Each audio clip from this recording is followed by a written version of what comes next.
Nagsorry siya, sabi niya lasing lang daw siya. Ako namang si tanga naniwala. After a month ay inulit na naman niya. Meron na naman siyang nagalaw na girl. Sabi niya hiwalayan ko daw siya kasi hindi ko daw siya deserve. Umayag naman ako at naghiwalay kami. Umiyak ako pero hindi nakagaya ng dati. Siguro nasanay na lang ako palagi na may ginagawa siyang ikasasakit ko.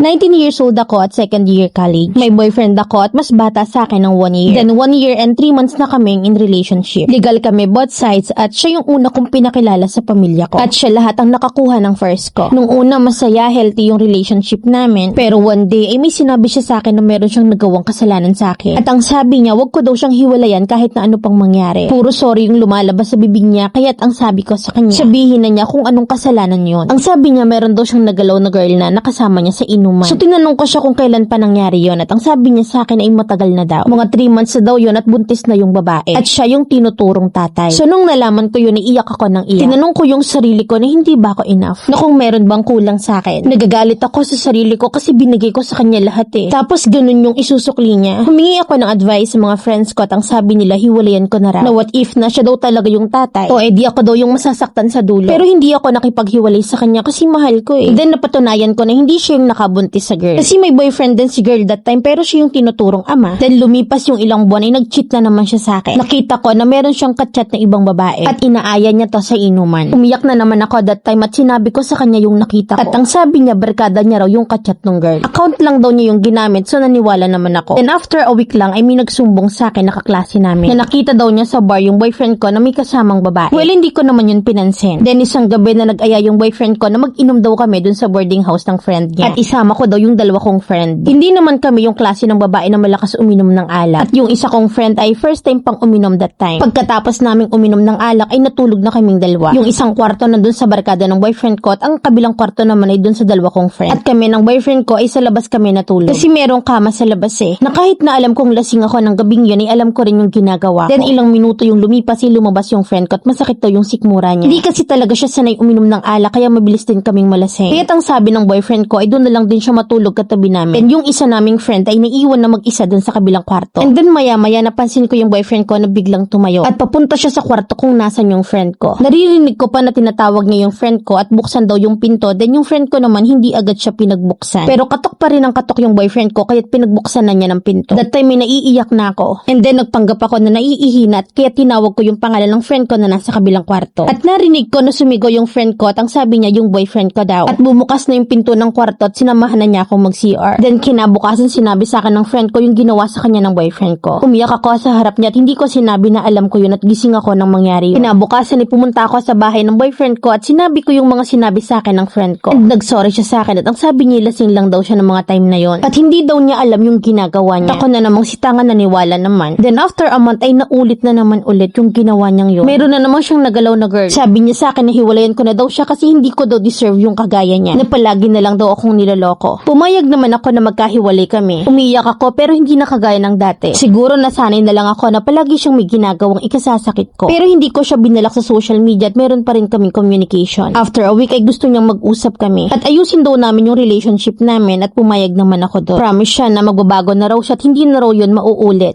Lahat daw ng mga ginawa niya sa akin. Sinabi niya pa na na-realize daw niya na hindi niya kaya na wala ako. So ayun na nga, nagkabalikan din kami. Need ko lang ng advice, Mami Lens, kasi tama ba yung decision ko? Tama ba na nakipagbalikan pa ako sa kanya? Letter sender, Tracy.